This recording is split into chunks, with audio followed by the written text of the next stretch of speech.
好了，各位观众，欢迎回来啊！接下来就是双方的第3场了，到底谁能够获得比赛的胜利呢？我们都很期待。我赌 AC 范，我也觉得 AC 范，毕竟是你看好的队伍，你觉得呢？ Hello, hello, we are back. Today casting, it's going to be myself, Rosgren, here with Hugo Soldier. At least I hope he's here waiting in the wings. I haven't really touched base with him yet, but we are into our last game of the day. Unfortunately, it is not going to be a two-setter. It's going to be a bye from the second-tier team, but it's Acfun versus Hangong Club.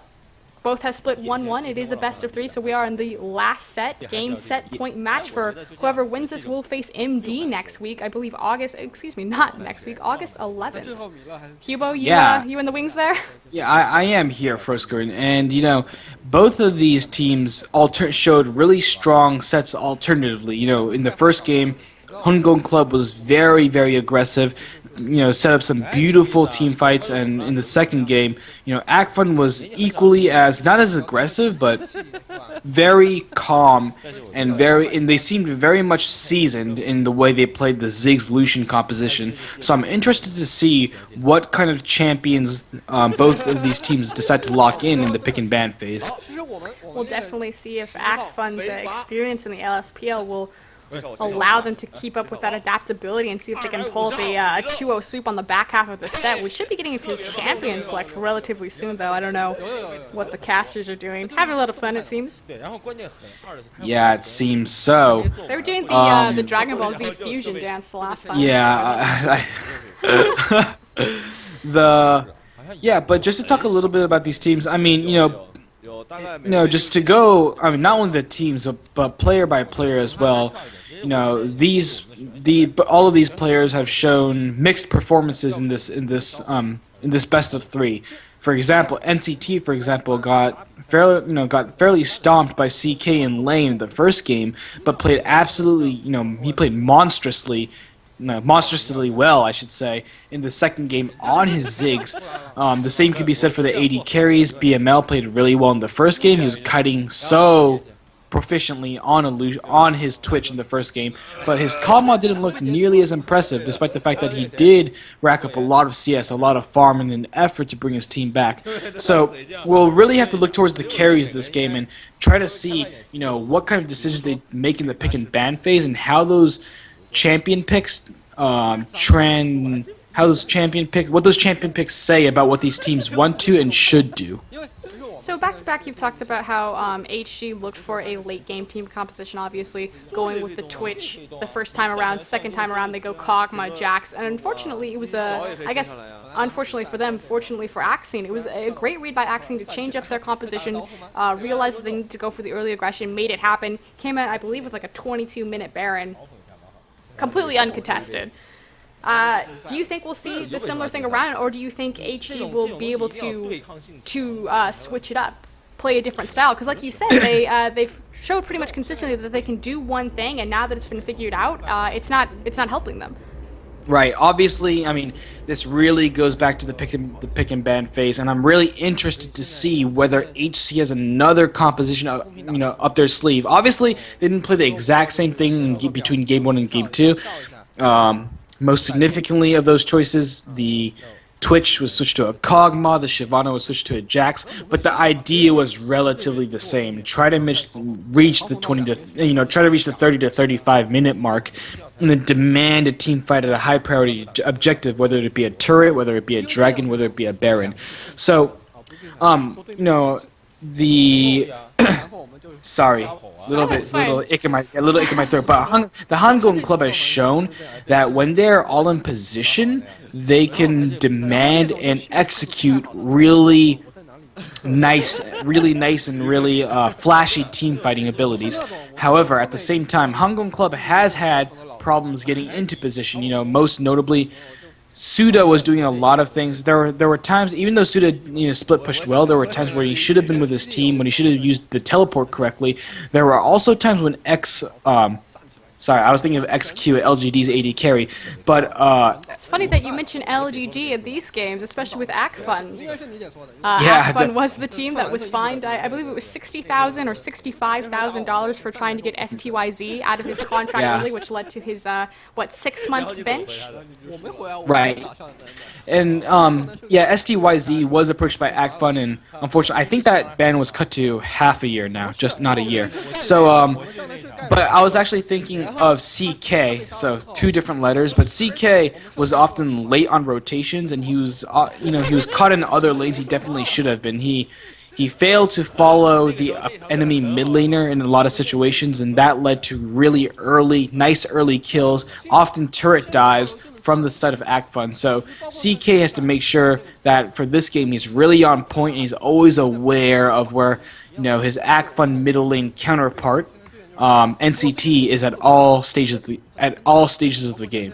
And NCT hasn't found much success on Lulu. In fact, Lulu hasn't found much success in this series, but if you recall back to LPL Royal Club, again, we talked about how his Lulu was very lackluster and what he did for Royal Club wasn't able to support UZI effectively, now finds himself on an LSPL team. I want to talk about a composition that has worked in the past for Acfun. Again, doing some research, preparing for this game, so I got to watch a few of their games, and the most successful game for them in the LSPL was actually a game against Dreamcatcher, and they played a composition of Nidalee Gragas, so it was very much a poke composition. You think about the composition that they just won with last game. Yes, it was a siege composition, like you said, Ziggs, Lucian, they're very telling what they want to do. They want to burn down towers, siege towers, but they played Gragas and they played Ziggs again, and they utilized NCT's ability to poke people off of objectives. So Yeah.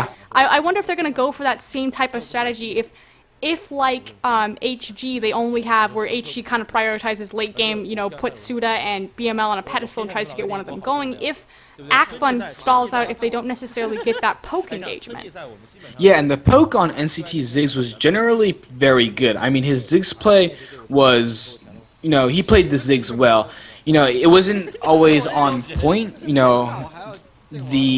His multiple missed Mega Inferno bombs onto the blue buffs are representative of that, but I think NCT has the right idea, and as long as he knows what he's supposed to do, then half the time he's going to get it right. So NCT did play a very nice Ziggs game, and I wouldn't be surprised to see it banned, especially if, Hangong Club is on the red side this game, so especially if they don't want to see NCT play that champion again, because, the situation always arises when in China, the middle lane pick is usually picked in the 3rd or 4th rotation.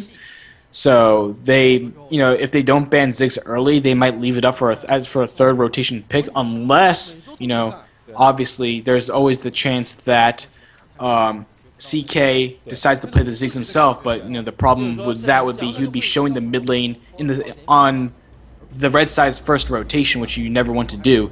So. I think Ziggs is a pretty worthy ban right here. Do you think that HG's bans from last time, now they played Orianna Leona composition the first time around, with that Twitch of course had a bit of a submarine comp in there, Shyvana and Elise, the other 2 picks. They came back into the second game, they banned out Leona, yeah, they banned out Orianna. Orianna, right. Do you think they kind of put themselves, effectively they banned themselves out, then came out with a similar composition of that late game power spike, but failed to get it off the ground? Do you think they're going to go back to what worked and maybe look at that Leona? These might be picks we don't. These might be picks we don't know about. I think that leaving Leona open Leona and Orianna open would certainly be viable. And the only thing is that Leona is such a power pick in China these days. I mean, Leona has been a power pick, in both the LPL and the GPL for about a year now.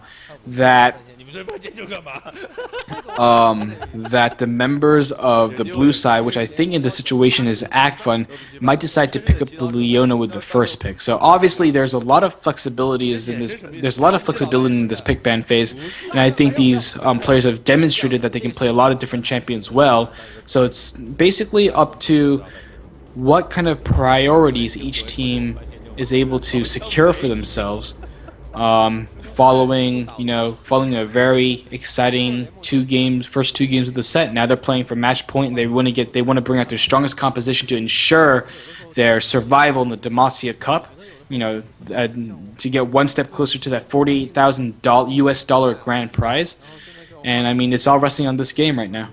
And like you said, if you guys are just joining us, the Demacia Cup, it's not a tournament for qualifier points or circuit points or anything like this. This is literally just a fame and bank type of tournament. It consists of 28 teams, not just of the LPL or the LSPL, but including the TGA Grand Prix teams, which is where HG is coming from this time around. $115,000 prize pool. Hubo did mention that it's a $48,000 prize to the first place winner, so a nice chunk of change. We're almost through the first round of 16. I believe that there is one more set of the first round of 16, then we move into the second round. All the teams that competed in the playoffs, specifically for the LPL, so that's World Elite, IG, OMG, and EDG, got buys and free rides to the second round. So I believe the first match of the next round is actually Invictus Gaming versus Starhorn Royal Club.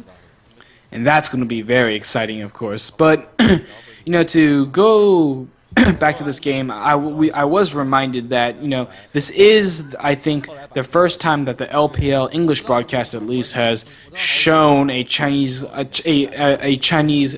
game sanctioned competition, you know, a competitive match on the 4.10 patch. You know, viewers who tuned in to Sunday's LPL game knew that that was on 4.9. So these 4.10 changes have been interesting. A lot of champions were changed around, but I don't think there were any significant subtleties or differences in play. And I don't think that bizarre eye edge Lucian build. I mean, typically these days on the 410, it's a Bork into a Ghost Blade. Yeah, AD carries definitely got changed, and I'm really surprised that we didn't see Ghost Blade on any of these champions. You know, and Lucian in particular, I mean, if we're talking about Lucian specifically, he has a lot of different build paths. Like, I've seen people build him with IE and Bloodthirster first. I've seen people build him with Blade of the Ruined King. So, you know, I've seen people build him with Ghost Blade. So, you know, Lucian is a very flexible champion. I mean, the way his passive works, his passive is so strong. The Lightslinger passive is so strong that you can build him in a lot of different ways and still be effective. So, I fully expect Lucian to get picked up. Probably, I mean, I wouldn't be surprised if, not BML, but Victor places, you know, puts high priority on the Lucian. Victor played Lucian. Victor, the AD carry of, Victor is the AD carry, of course, of Acfun, and he played Lucian twice before in this set. So you might want to, you know, he might think that third time is the charm and lock in the Obama for the bottom lane. But again, we'll have to really see. And until we get into the pick and ban phase, where a lot of things will be illuminated to us, we'll be watching these three pleasant Chinese men have a conversation. What did you think of Shine's performance, though? So Shine has the reputation going in that he was scouted by OMG in this most recent split for possibly a support role. Of course, OMG now has the brand new player Cloud, a solo queue challenger level player on the Chinese circuit. But I mean, that's a big claim to fame, having OMG, you know, go and scout you out. And have you been impressed? Yeah, I mean, you know, I think both of these teams have shown really good things. I'm surprised, you know, given how bad the play in some of the LSPO games I watched last split was. I'm surprised that these teams have such a strong grasp over what their team compositions do. Sorry, I just moved my microphone. And Acfun particularly, I mean, Acfun is another LSPL team, and you can see how seasoned they are by the way they ward. You know, the warding, the vision control has been fairly efficient from Acfun. Not perfect, but considering where we were before, you know, I'd accept any kind of progression that we make. I've actually been fairly surprised with the warding. I feel on both sides of the coin, it's been very effective, especially considering some of the warding in our LPL games.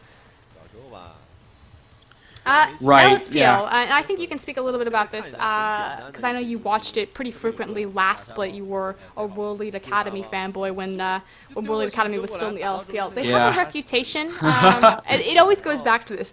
Is LSPL better than LPL? Does it have better teams? I know I've watched a lot of VG Gaming, and I wasn't necessarily a believer on this claim until I saw, I think they were running Bobo in the Demacia Cup. They're doing something special where they have their normal AD carry, I believe it's Avenger, and then in the Demacia Cup they run Bobo. And they switch it off. But when I saw the Vici gaming teams play, I was like, yes, I am a believer. These teams are really good. Positive Energy, of course, got like a huge boost up in there. Right, you're talking about the new Standpoint Gaming, right? Yeah, the 8 Standpoint Gaming up. The other thing is, I honestly feel that if it had come down to a relegation, obviously this split around, we have World Lead Academy and Young Glory got, I'm going to say free rides. I think this might cause a little bit of controversy. Yeah, okay. They got a little bit of a free ride into the LPL. Normally there's a relegation tournament. However, I'm not going to say this is what happened, but there was a lackluster performance from World Lead Academy at the IET tournament when they were scheduled to have a relegation tournament between Energy Very Pacemaker, lackluster, Hong right. Kong, and Positive Energy, and then suddenly there's no more relegation tournament. World Lead Academy gets a free pass into LPL without any sort of face-off against Positive Energy, and personally, I don't think that they would have made it in. But we are in Pixel Ban, so we won't be able to burn any bridges there. Yeah, so Kale, Braum, really standard bans. I think that both Kale and Braum have been banned in all 3 sets. And interestingly enough, I think Kale has been banned on blue side twice. So I was correct. My memory did serve me correctly. Acfun is on the blue side, and they have a lot of avenues they can go. It really, I mean, who they get for their first pick is really, really important right here. Evelyn is banned by Acfun. A lot of priority picks still left on the board. I feel like this pick and ban phase is pretty standard. We did see the Evelyn pick come out the first game, was bypassed the second game around. We'll see if we see any other jungler picks. Lee Sin was also targeted in the past. Jarvan has shown up back-to-back. 2 mixed success. I think he's actually split, but there is that Ziggs ban. Interestingly, the Ziggs ban comes from NCT's Acfun. I mean, we've seen this behavior before, where these players know that the enemy is very good at these champions, and Orianna is locked in for Acfun. And this is one of the reasons why I believe Hangong Club actually banned Orianna when they were in the first pick side, because they knew that there was another priority open, and that NCT would consider, very much consider playing that Orianna. However, should Hangong Club be able to lock in a Leona Jarvan 4 combination for themselves, then that is a very nice constellation prize. Despite the fact that a lot of priorities are still on the board. Lee Sin is still on the board, Elise is still on the board, champions like TF are still on the board, Rengar is still on the board, the 4.10 Rengar as well, so he's pretty strong right now. I like the vision from Acfun to deny Ziggs and then pick up Orianna in the first rotation. They're pretty much the 2 anti-siege utility, I'm not going to call them utility mages, but AoE mages of the mid lane. And like you said, that insta-lock on the Leona for Shine there, looks like it is going to be a Gragas top. Again, Minoko. What, that's his 3rd Gragas?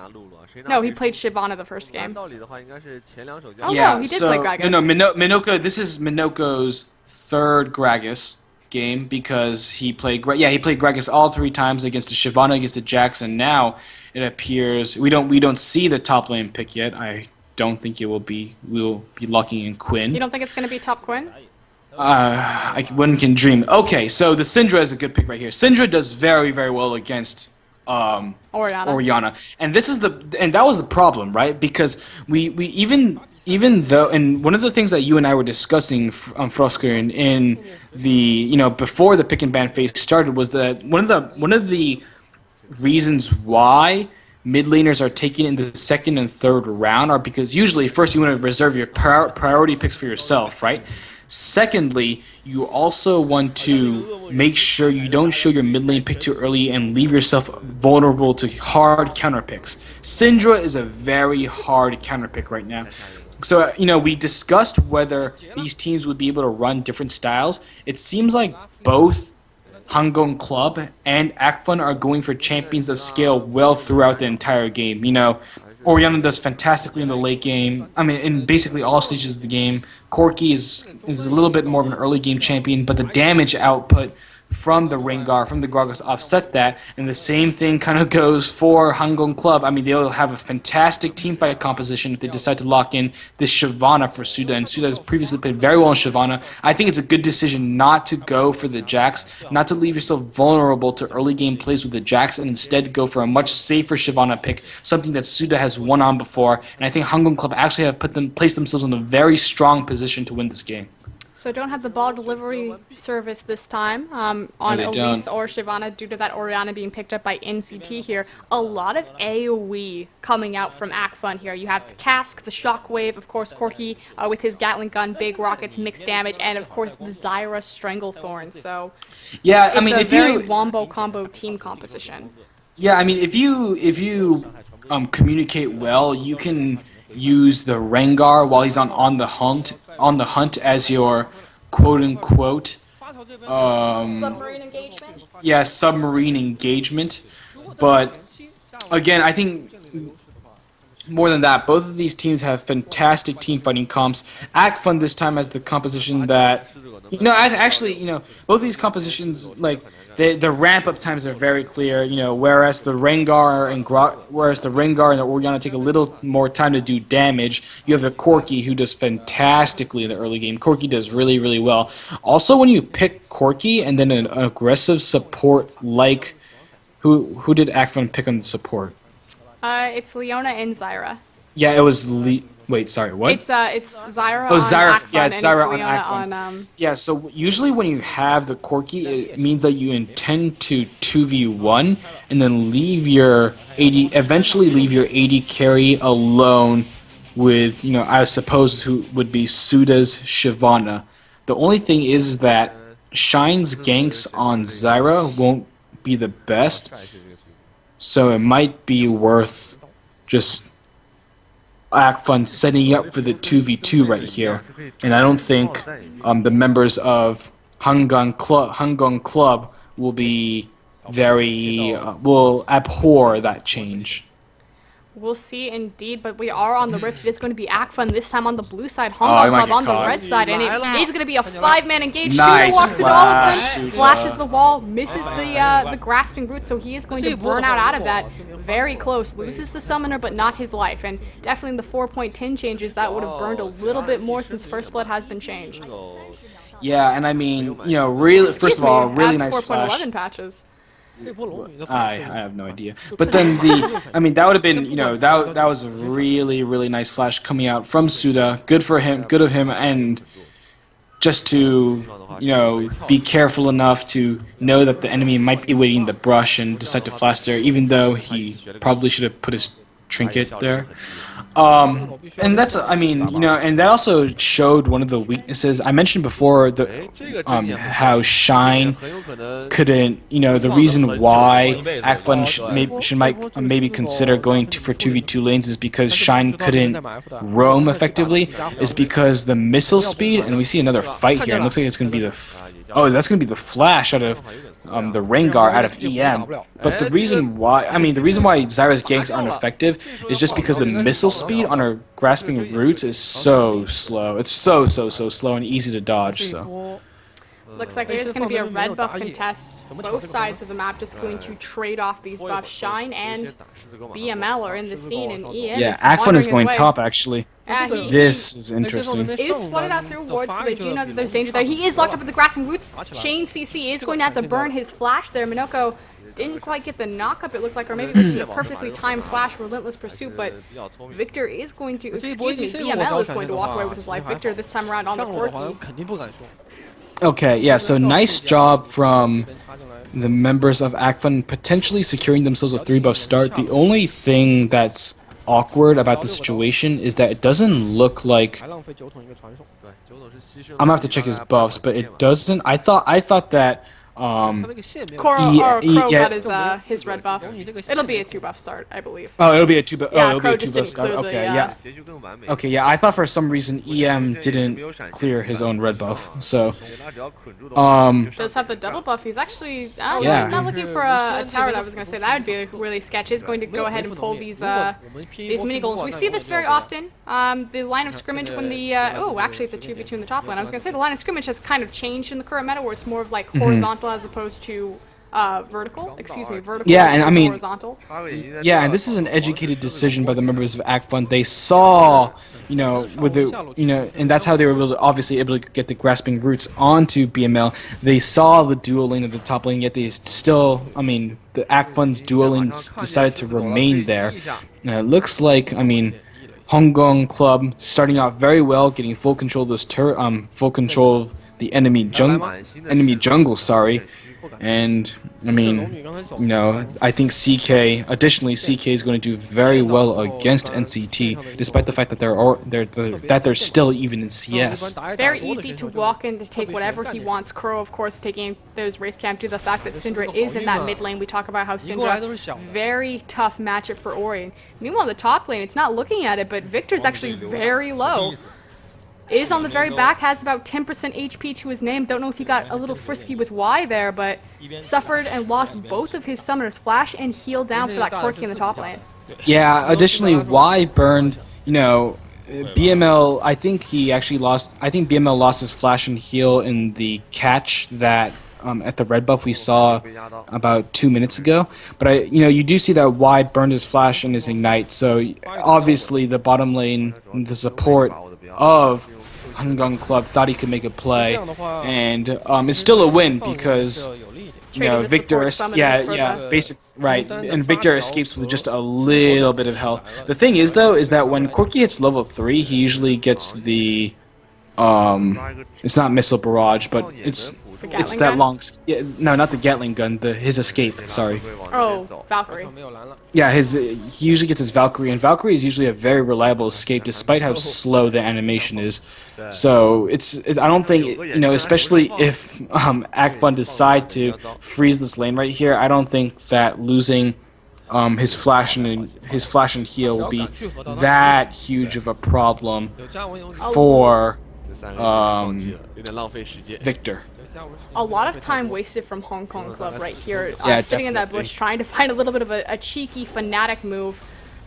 So jungle time wasted, still relatively even on the CS across the board, 17 to 13 in that jungle, 36 to 43 in that mid lane. Slight advantage being taken by Syndra, but I believe the wave is pushed into Orianna, so probably a little bit closer than first realized. And of course, NCT is just waiting on Orianna's a level dependent champion. She just needs those points into those abilities before she can start clearing those waves quite effectively. Yeah, I mean, things are looking all even so far. It's obvious how much both Crow and EM value this bottom lane and value the fortunes of their bottom lane more specifically, because you know all throughout the series, both EM and Crow on completely different champions as well have been looking to make plays in the bottom lane. And I think so far EM has been a little bit more successful in that department with that Jarvan 4, especially last game. His Jarvan 4 was fantastic.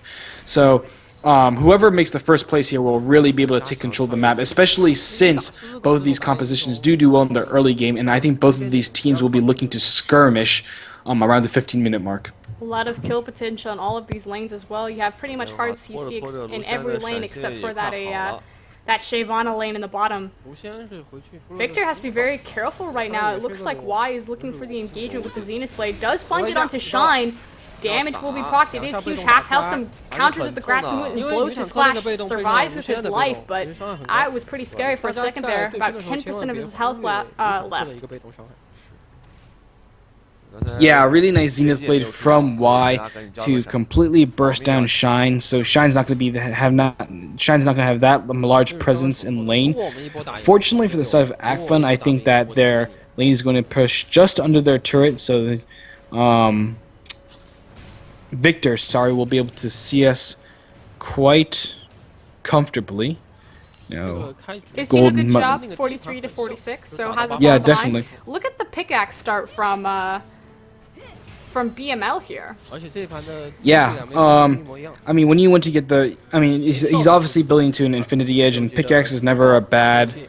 It's not a bad item. It gives you a lot of early damage.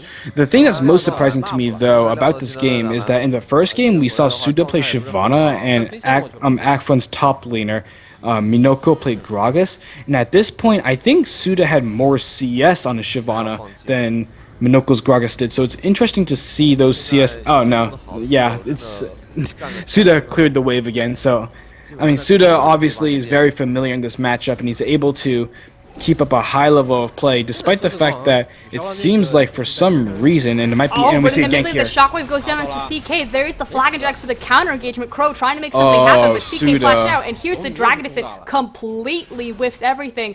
Good attempt from Suda there to try to make a 2v2 into a 3v2, but fortunately no first blood yet. Everyone walks away with their lives.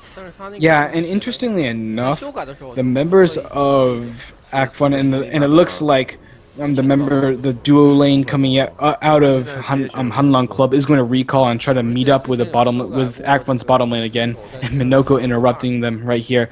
But it looks like Acfun really does want to avoid the members of Hangong Club, and that's why they tried to, initiate a lane switch and hoped that either Hangong Club's bottom lane would lose a lot of minion experience or just wouldn't bother, following them. But it looks like the duo lane is going to stick to Acfun's bottom lane like dogs, and the Lucian-Leona combination is actually posturing towards the middle lane, so this might be another adaptation, yeah. They were going to follow up, but I think Suda made the call, I'm already here, my teleport. I guess his teleport is up, so he could have gone for it. I guess it looks like they are going to let the 2v1 slide.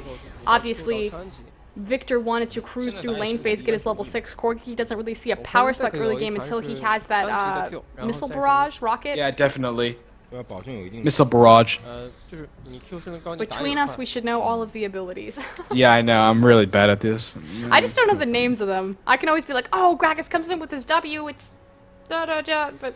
Or I guess he takes a drink of his W. Come on, man. You're a play-by-play caster. It is missile barrage. Yeah.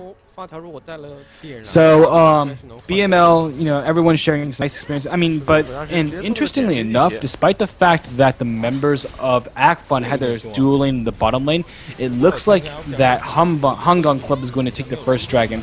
Again, yeah, we said that, and I don't think, is Minoko going to be able to make a play? He does have the cast, gets the belly bop for the knockup, burns the Dragon Descent to completely avoid the cast, so... Yeah, and, and Suda didn't have to burn any summoners as well, so that was really well played. But interestingly enough, we mentioned that, we mentioned that we would have to, for Hangong Club to win this game, we would have to see a small identity shift. So far in the set, they've been playing really late game skilling team compositions, but now they have another really nice, just mid-game power spike team, and they have the Shyvana Jarvan 4. CK Syndra's going to do well in the mid-game, so they have all the team fighting tools right now, and I think this is a return of the old aggressive Hangong Club that we saw in Game 1, and the return of the team that beat Acfun so decisively. We'll see if they can get their aggression off the ground so far. Pretty uncharacteristic. An 11-minute, coming onto a 12-minute game with no first blood. I don't think I've seen a Chinese game in a very long time that this has been this stalemated. Not that we haven't had a lot of contention and heads-to-heads go down, but it hasn't really panned out for either side.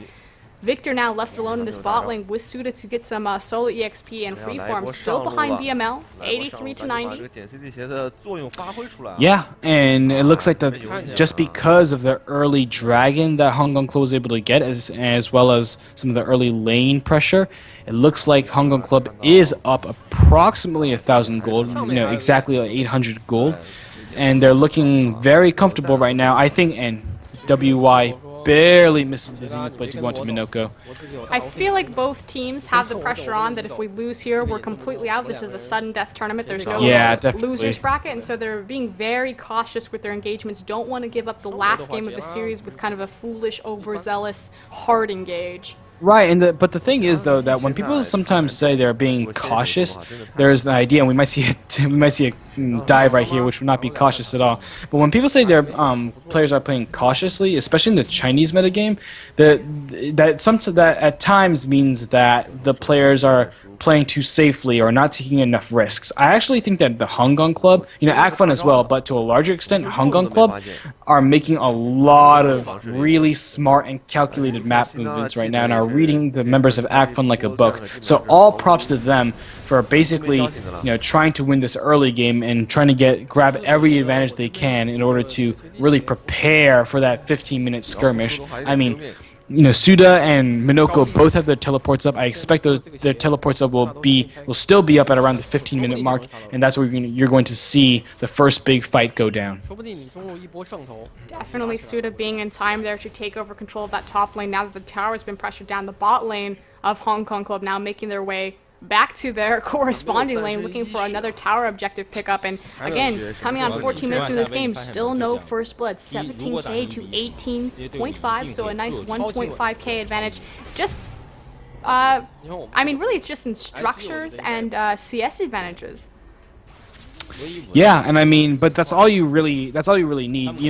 I think Hangong Club is playing like Acfun did last game. If you know when your power spike is, there's no need to desperately search for kills or turret objectives. All you need to do is make sure that you secure your own buffs. You take the appropriate steps to apply pressure to different places around the map, which usually means for the Chinese team, that usually means the enemy buffs, and have those warded up. And as long as you do that, then you'll be completely fine by the time you get to the mid game. So, again, I think Hangong Club, just with some of the early advantages they've got here and the way they play the map, they've been very smart about it. So I'm pretty excited to see what they bring in this next team fight, especially if Crow is able to pull off a nice counter gank onto the side of Acfun. Like you said, Crow is there for the counter gank. Looks like it's Minoko that disconnected.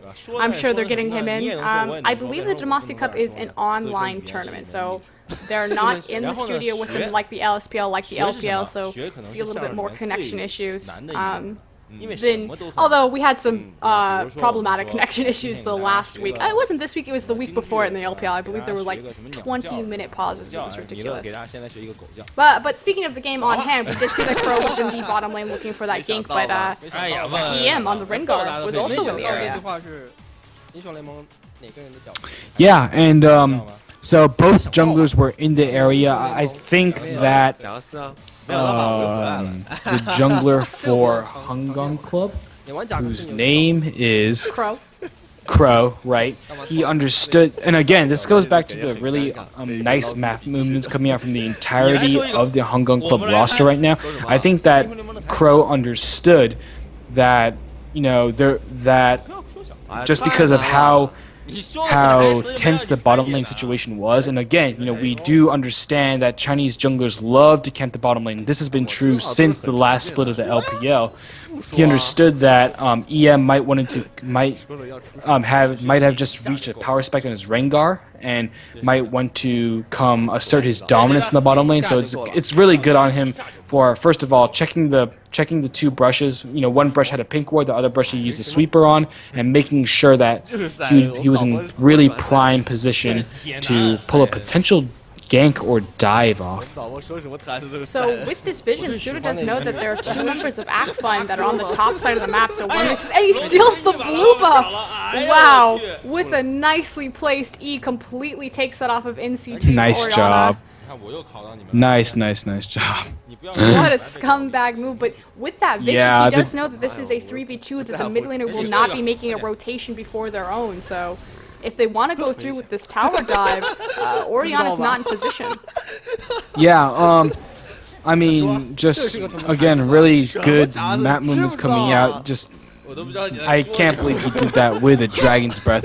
But, again, the lanes are getting reset.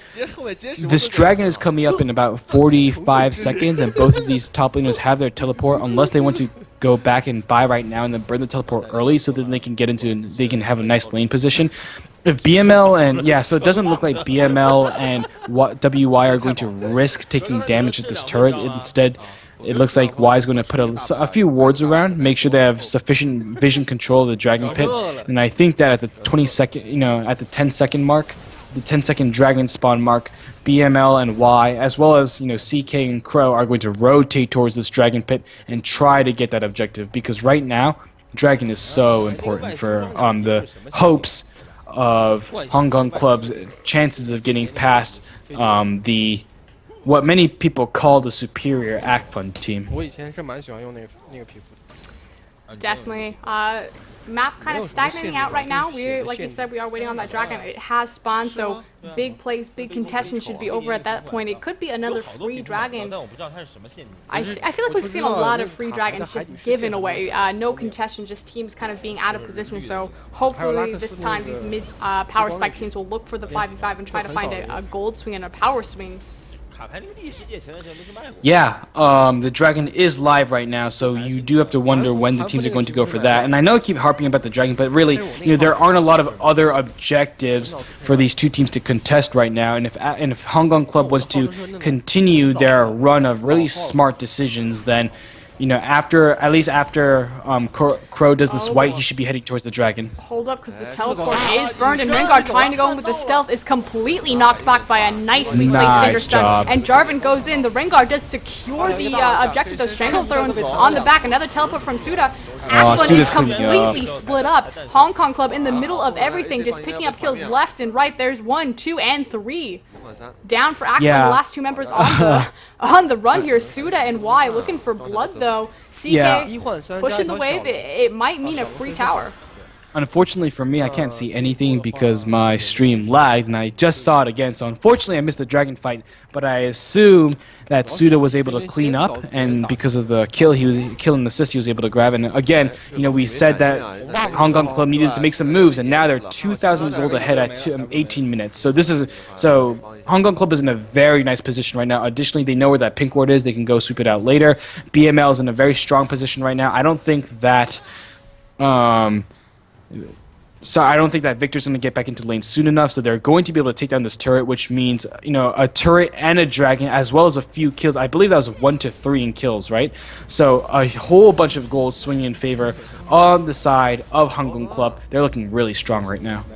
Fortunately, though, Acfun, EM did manage to get the dragon steal, so yes, they do pick up the global gold of the tower, as well as the 3 kills, some kill gold, but global gold of the dragon did go over to Acfun, keeps them a little bit in this game, 25k now to 27k, so a little bit of breathing room for Hong Kong Club as Acfun looks to pressure and trade 1-for-1 on this bot tier tower, but the wave clear alone from Jarvan and Leona is enough to deter them.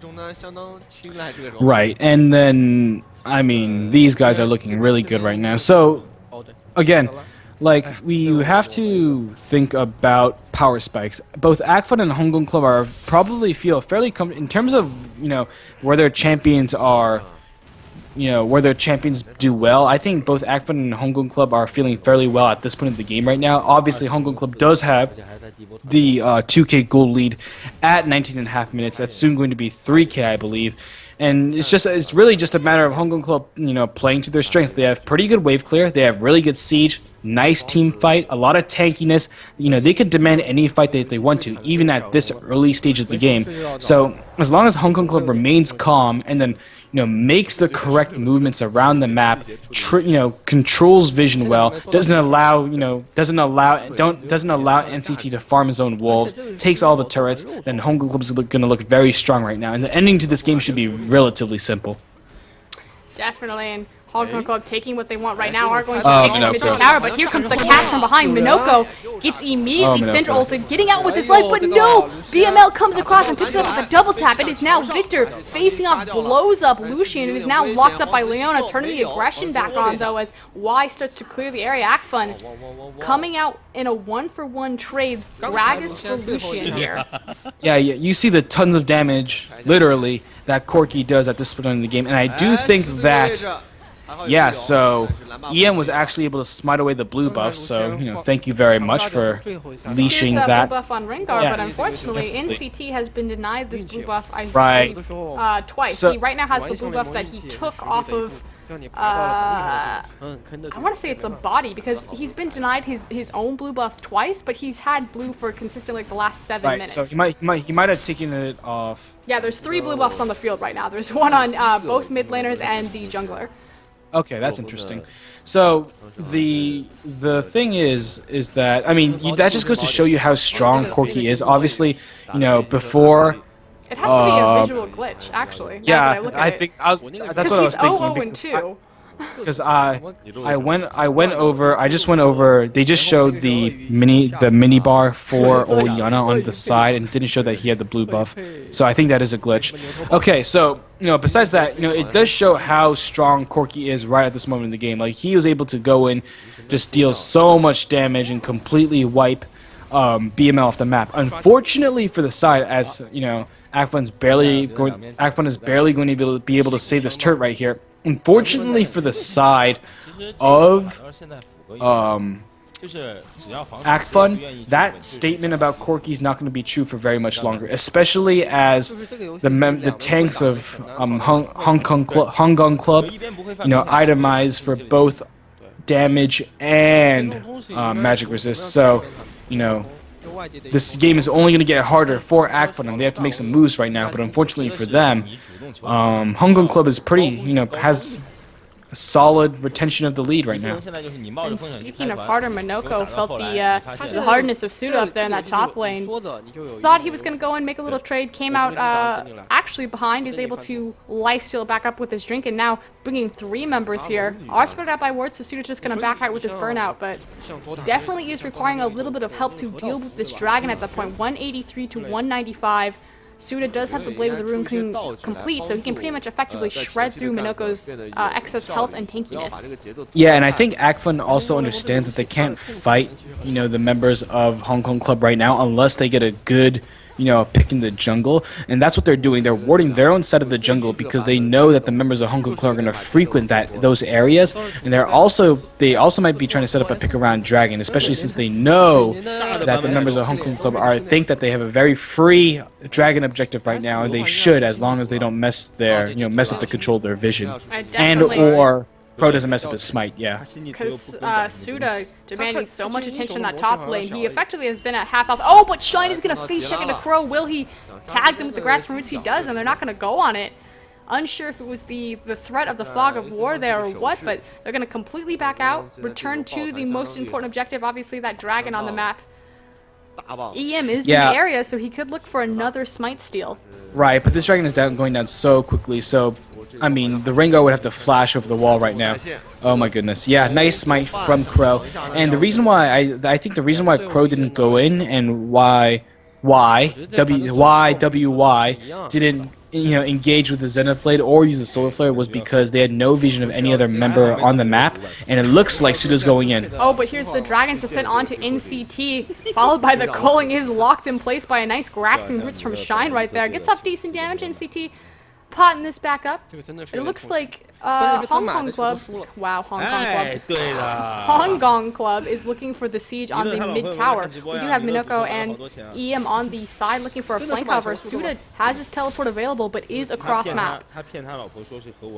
Yeah, so I mean, Suda, good attempt by Suda. It was a long shot for him to get anything out of that, but my stream keeps refreshing. This is so infuriating. So again, Hangong Club is in the solid lead, does retain the solid lead right now. Unfortunately, Suda is just going to get knocked away. I think that's where we are, right? Yeah, he was trying to lock him up as Victor made his way over there.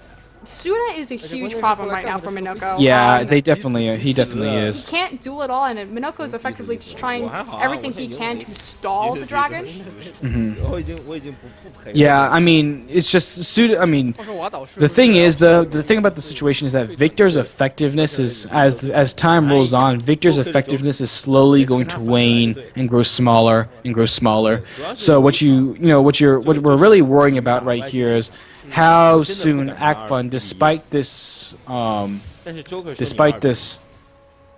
deficit, if they can at all try to get some early advantages. And the reason why that's hard is because not only does CK have fairly reliable wave clear on the Scatter of the Weak combo, as well as on the using the Dark Spheres, but BML also built the extremely early static Shiv. So and BML is extremely fed right now, so they have a lot of wave clear and engage tools. And that's the other thing, even if Acfun had the confidence to go siege some kind of objective, barring that they knew the members of Hangong Club couldn't clear waves effectively, just the initiation potential. There's, I 但我 mean, 觉得我们第一场很有 the initiation range from the culmination of Hangong Club's skills is so large, is so long-standing, so far-reaching, sorry, that really you can't get anywhere near a turret because you're just going to get obliterated in a few seconds. Definitely that Cinderstun, the big playmaker right there. And again, back in this top lane, Minoko just stalling out Suda. He gets decent damage back, but that Blade of the Rune King really shredding through the now completed Roa into his Spirit Visage. Have to wonder why he's going for the magic resistance. Obviously, he gets the synergy with his drink on that Spirit Visage, but it's not protecting him against Suda.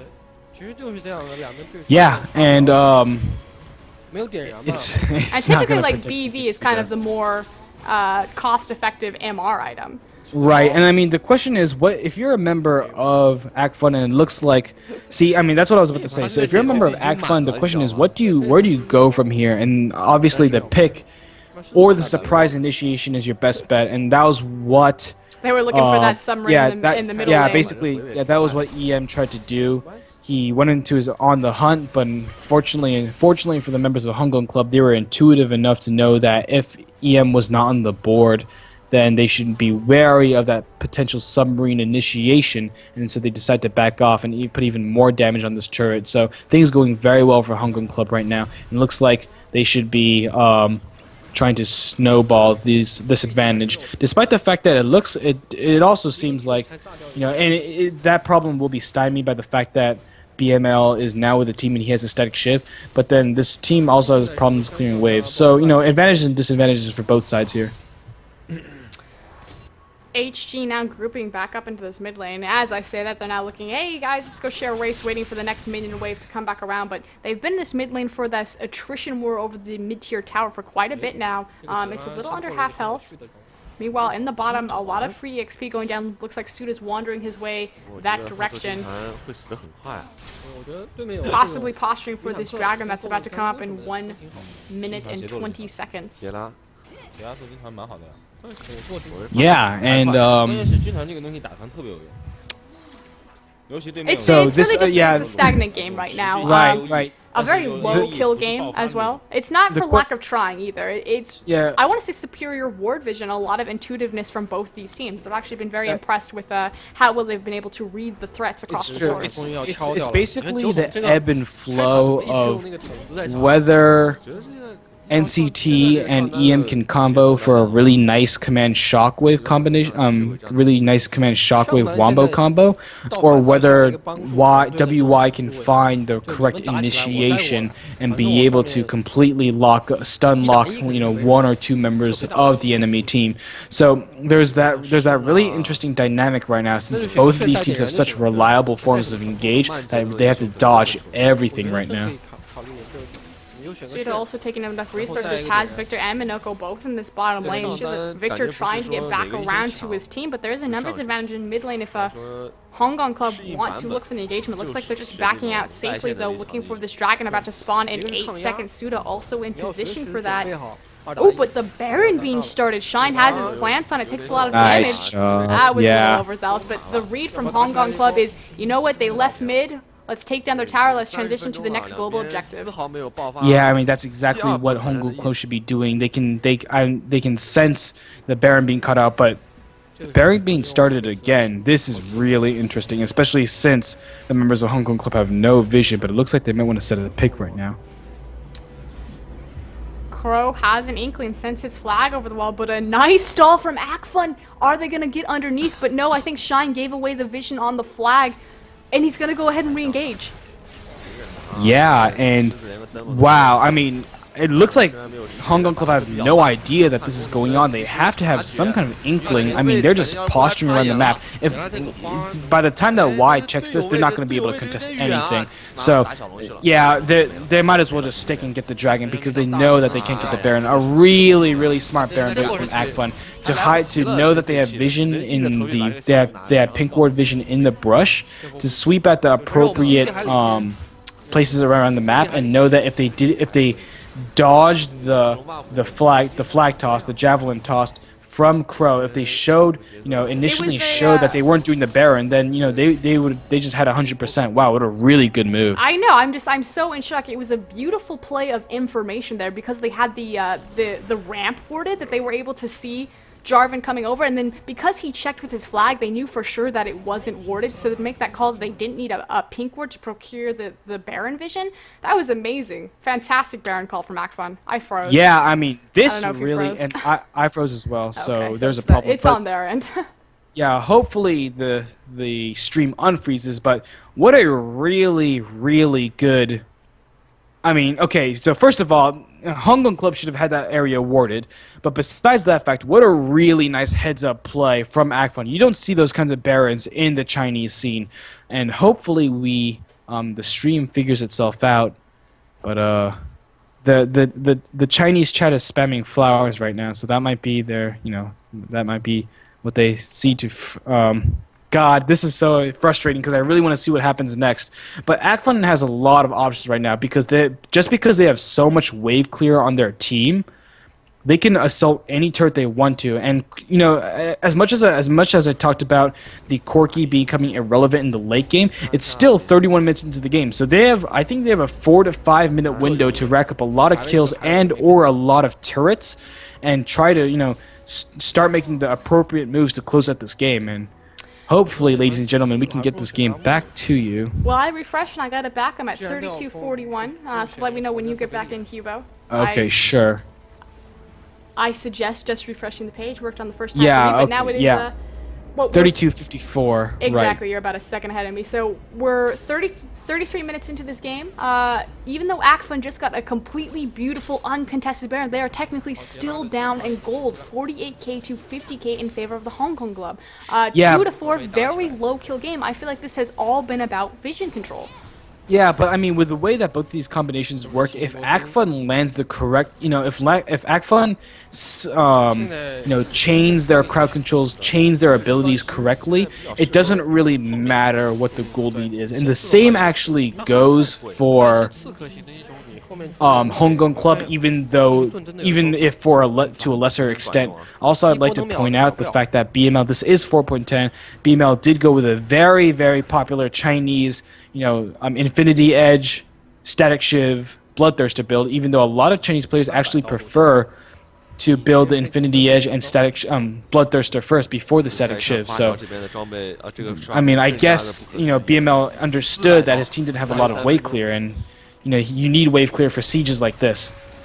Definitely going for that late game Lucian build. But the flash in on NCT, the Cinder on his drop, followed by the Cataclysm, a Strangle Thrones and a Shockwave on one person. But NCT is still alive. Suda, Dragon Descent across the team, picks up 1 kill, 2 kill. Hong Kong Club now still on the charge. It's just Victor left. Minoko trying to get into position here. Actually, he's right next to him. I don't know why he disappeared on my screen, but he's back now. Yeah, I mean, and that flash into blade barely misses. I mean, Minoko wasn't there for that fight at all, and that explosive cast is going to do nothing. Suda is very tanky right now. He can tank enough damage before this turret wave starts to come in, and their carries are relatively safe. And I mean, I did not know that BML was that low on health.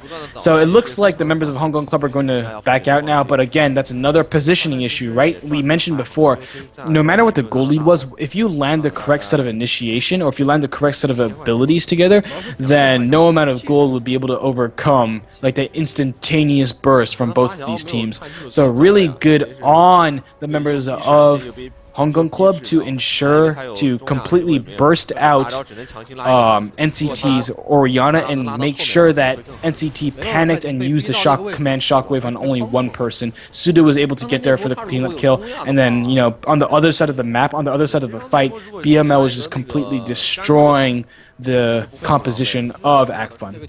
So Baron buff effectively timed out and wiped off of all of the Acfun members. So Hangong Club, a little bit of breathing room right there. Still have the gold advantage, 5k in their favor, 56 to 51. Now 2 to 7. So a lot of that gold advantage is basically in kills. And if you look across the board where the kill gold is on the team, it's on Sudo in that top lane, and of course BML on his Victor on his Lucian 3, 1, and 4. I mean, well, BML is on his Obama, if you want to go by names. again, we're coming to another weird stagnant dynamic because, you know, a bunch of members of Acfun still do, well, no, none of the members of Acfun have the Baron buff anymore, but the gold lead is relatively, it's not as bad as it could be. You know, it's, the scoreline says 6,000 gold, but I'm going to keep stressing the fact that if the members of Acfun, if the members of Acfun land all their skills correctly, then the goal lead won't matter at all. So it really is a question of who can avoid the other team and who can land their own, you know, their own set of initiation tools.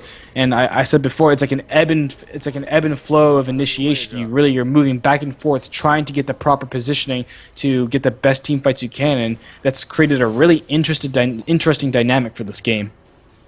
Of course, both teams just looking for who's going to get that initiation. A lot of tools on either side here. Acfun doing what they can to just hold off the anti-siege. I believe it is a true blue buff this time on NCT, so a little bit of breathing room right there. Meanwhile, in this top lane, Minoko still having a lot of trouble with Suda. He's pretty much completely surpassed him, 347 to 306, so a hefty CS advantage as well as a kill advantage, and those items cannot be underestimated. That Phage, I don't know if that's going to go for Trinity or not, but if so, that would certainly spell doom. Yeah, I mean, in the event that the members of Hangong Club wanted to dive a turret in the near future, which they very well might do, you know, Minoko has to be so on point with his Gragas ultimates. I mean, they need to give this AD carry a chance, despite the fact that, honestly, you know, Suda is 2-0-3. He has a Randuin's Omen. He has, you know, Merc Treads. He has a Fate. I think he's gonna build a. What is he building on his Shyvana? A Trinity Force? That's what I'm saying. His playstyle, it wouldn't surprise me. Look at how much damage that he can just return back on those guys. Oh, but he's actually cast straight into Victor. The Bork is popped, trying to make a clean getaway, but Shine comes around, drags the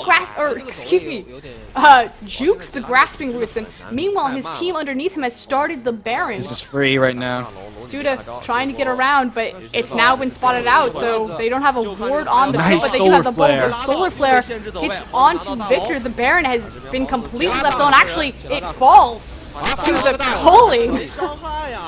BML now in the backside of the fight. It's a complete disaster. So many members of Acfun dropping left and right. CK and BML completely left untouched in the backline, shredding through Acfun's health. It's just Victor left alive. And there is the clean ace in favor of the Hangong Club as they march down mid.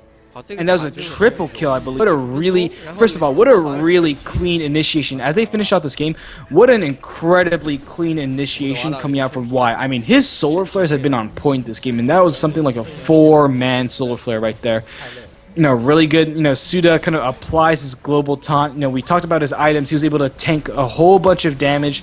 You know, it gave his team enough time to do Baron. Additionally, another really key point about that fight was that Shine completely missed his Stranglethorns. It was a really huge whiff, and despite the fact that NCT was able to land a Command Shockwave on both of the carries, it just didn't do that much damage. So, again, really well played by Hong Kong Club. They got really nice early advantages. You know, went back to their roots, played a similar composition to what they had in Game 1, and just pulled out another win. So, all props to them for beating the team that many considered to be better than them. Definitely, I know we went into this thinking that Acfun had the advantage being in the LSPL. Hong Kong Club did not even qualify for it, so TGA Grand Prix team taking the best of 3 series in a 1-0-1 victory here. So that is game, set, and match. It is sudden death, so Acfun unfortunately will not be returning. Hong Kong Club will see them the next time in, I believe, August 11th. They'll be facing MD. But this is the second to last match as far as the round of 16 is concerned. Yes, it next is. Monday, I don't have the bracket in front of me, but I think next Monday is the last set of that bracket before we move on to the next round. Again, any closing statements, Hugo? I feel like the one thing that needs to be said is why is Young Soo on Invictus Gaming when Suda is in the TGA Grand Prix? Suda, I mean, obviously, you know, Suda doesn't play, I mean, Young Soo doesn't play a lot of Shyvana, but that was a really good, clean game from, you know, and the thing I liked most about Hong Kong Club's performance, not to take anything away from Acfun, because I think a lot of the members of Acfun had, you know, some pretty good performances, but it seemed that in every single team fight, a different member of Hong Kong Club would step up. Whether that would be Crow, whether that would be CK, whether that would be whether that would be Victor. Sorry, wait, not Victor. It was the AD carry was BML, right? So and I mean WY too, and Suit in the top lane. I mean every member. I'm not going to say that each person played perfectly from the side of Hangong Club, but it seemed like at every turn there was someone who would step up in their loss as well. So just really well played from Hangong Club, and I'm excited to see how this team does in the next round. I think that this team might surprise some people. Of course, they've already beaten OMG once, so let's see who they can take out in their next game in the Demacia Cup. So congratulations to Hangong Club for making it to the next round and one step closer to that $48,000 grand prize. Definitely. So signing off, I am Frosco, and with me was Hugo this morning. Again, huge thank you to our sponsors, Gosu Gamer, Games in Asia, Twitch, and of course a shout out to Garvey for everything he's done for the stream. Do you have any personal shout outs, Hugo, or are we good to sign off here? Shoutouts, of course, to the fans for, I think, about 80 to 90 fans tuned into this game, and obviously we get a lot more people coming in to watch the LPL action, but the Demacia Cup is always fun, especially as we get to the later rounds, and the later rounds are coming very soon, friends. So hopefully, you find enough motivation to tune into the Demacia Cup. And I also would like to give a shout out to you, Froskurin, because I wasn't prepared to cast today. It was actually supposed to be pyrotechnics, but fortunately you were kind enough to take the play-by-play casting role that I'm so terrible at, and we managed to pull out a really nice cast, even when I'm deathly tired at midnight, and I think it's you started at 6 in the morning, so I do. I started at 6 in the morning, yes. Yeah, so I mean, really good game, and thank you very much to both my co-host and the fans, and we'll see you next time, I guess. Have a good one and good night. Oh, and shout out to the new Twitch League team.